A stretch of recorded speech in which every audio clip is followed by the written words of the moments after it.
Hello viewers, আসসালামু আলাইকুম। আশা করি সবাই ভালো আছেন, সুস্থ আছেন। আমি আলহামদুলিল্লাহ আপনাদের দোয়ায় ভালো আছি। দেশে দেশের বাইরে যে প্রান্ত থেকে আজকে আমার ব্লগ ভিডিওটি দেখছেন বা দেখবেন তাদেরকে অসংখ্য ধন্যবাদ জানিয়ে শুরু করছি আমার ছোট্ট একটি ব্লগ। আশা করি সম্পূর্ণ ভিডিওটি দেখে গঠনমূলক একটা কমেন্ট করে দিয়ে যাবেন। তো সকালে উঠে নাস্তা কমপ্লিট করলাম, সব কিছু গুছগাছ করতেছি, সব কিছু গুছিয়ে নিচ্ছি কারণ আজকে একটু মেহমান আসবে। তো এগুলোতে বেশ অনেক ঝুল টুল পড়ছে, এগুলো আমি সব পরিষ্কার করে দিচ্ছি। আর দেখেন না বেগুনটা কোথায় রাখছে আমার ছোট ছেলেটা, রান্নাঘরে গিয়েছিল, হাতে করে বেগুন নিয়ে আসছে, নিয়ে এসে ওইখানে রেখে দিছে।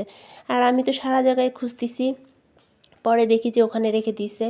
এখানে আমি চারিদিকে যা কিছু আছে একটু টুকটাক যতটুকু পারি অতটুকু একটুখানি গুছগাছ করে দিই। আসলে যখন মেহমান আসে না তখন সব কিছু নজরে আসে। সারাদিন আসলে কাজ কাম করি, বাচ্চা পালি, তারপর হচ্ছে কি রান্না বাড়ার ব্যস্ততার মধ্যে থাকি, এগুলো তো করেও হয়ে ওঠে না আর কি। তো মেহমান যখন আসবে তখন মনে পড়ে, খেয়াল হয় যে না ঘরবাড়ি একটু গুছানো দরকার আছে, ঝুল টুল এগুলো পরিষ্কার করানোর প্রয়োজন আছে, সব ধুলো পড়ে আছে। যদিও আমি কয়েকদিন পর পর এমনি পরিষ্কার করি, তারপরও একটু মাথায় টেনশন কাজ করে যে ঘর দোর একটুখানি গুছগাছ করতে হবে। অগোছালো ঘরটাকে একটুখানি সুন্দর করে গুছগাছ করিয়ে নিলাম। তারপরে আমি দুপুরের আয়োজনের জন্য রান্নাবাড়া করতেছি। যেহেতু আমাদের মেহমান আসবে আমার শাশুড়ির কাছে, সে হচ্ছে গিয়ে তাদের জন্য রান্নাবাড়া করতেছে।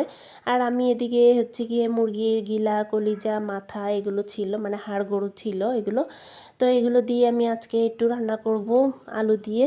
আসলে এই হাড় গরু এগুলো মুরগির এই যে গলা গিলা, তারপর হচ্ছে গিয়ে ঠ্যাং ম্যাং ডাপনা যা থাকে আর কি, এগুলো কিন্তু বুটের ডাল দিয়ে খেতে খুব ভালো লাগে। বুটের ডাল বলেন বা ছোলার ডাল বলেন, এগুলো দিয়ে খেতে কিন্তু বেশ ভালো লাগে, ভালো যায় এগুলোতে।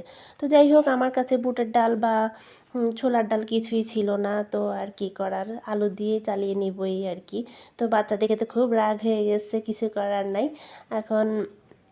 যাই হোক, আমি রান্নাটা এখানে আমি সমস্ত মশলা যা যা লাগে সব কিছু এখানে দিয়ে দিয়েছি। আদা বাটা, রসুন বাটা, জিরা বাটা, তারপর পেঁয়াজ বাটা, হলুদের গুঁড়ো, মরিচের গুঁড়ো, গরম মশলা, লবণ যা যা লাগে সব কিছু আমি সুন্দর করে নিয়ে মাখিয়ে রেখে দিয়েছি। আজকে যেহেতু একটু ঘরদোর পরিষ্কার পরিচ্ছন্ন করছি, নোংরা ঘরটাকে পরিষ্কার করলাম, তো সেজন্য রান্না করতে দেরি হয়ে গেছে। আগে থেকে একটু মাখিয়ে রেখে দিলে পরে একটু জুসি ভাবটা আসে।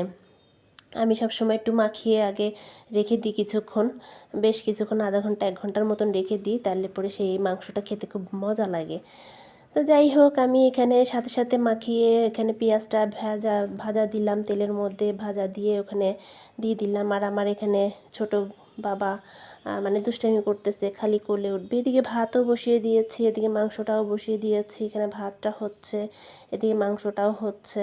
এদিকে বাচ্চাগুলো কাউ কাউ করতেছে, খুব ডিস্টার্ব করে বাচ্চাগুলো, কি আর বলবো, প্রতিদিনই একই কাজ একই জিনিস, সব কিছু আপনাদেরকে দেখাই, আপনারা তো সবই দেখেন।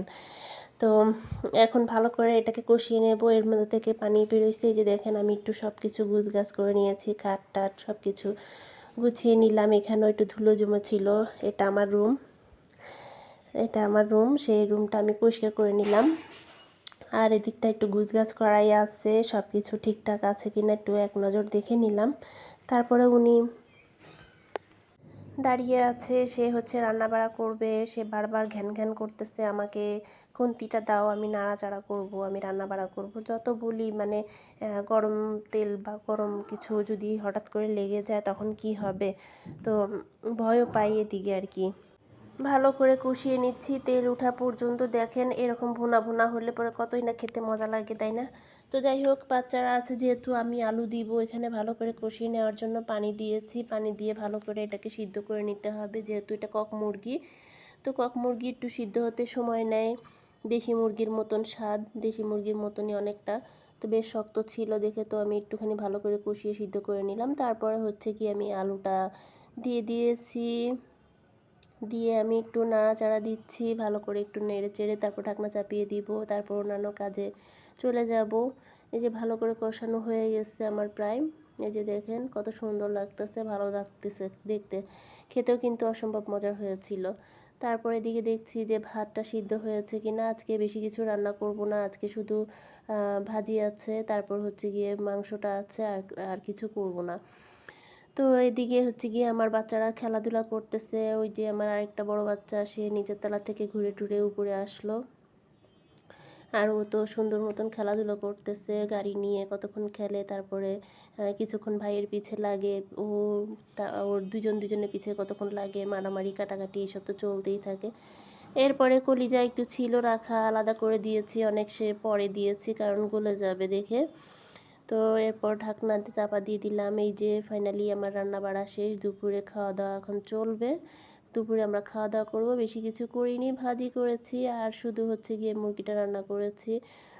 তারপরের দিন হচ্ছে গিয়ে পেঁয়াজকালি ছিল, একটু পেঁয়াজকালি করেছিলাম, সেটা ভিডিও করে রেখেছিলাম, দেখে আপনাদের সাথে শেয়ার করলাম। রুটি বানিয়েছি, পেঁয়াজকালি করেছি, তারপর টুকটাক আরও অনেক কিছুই করেছি। আসলে ক্যামেরার সামনে এত কিছু তো ধরার সম্ভব হয়ে ওঠে না, যতটুকু পারি অতটুকু একটুখানি ক্যামেরাবন্দি করে আপনাদের মাঝে শেয়ার করি। তো এই যে এখানে আমার ছোট বাচ্চাটা খেলাধুলো করতেছে। ভিডিওটি এই পর্যন্ত, ভালো লাগলে লাইক কমেন্ট শেয়ার করবেন, আমার পাশে থাকবেন, আমিও আপনাদের পাশে থাকবো ইনশাল্লাহ। আসসালামু আলাইকুম।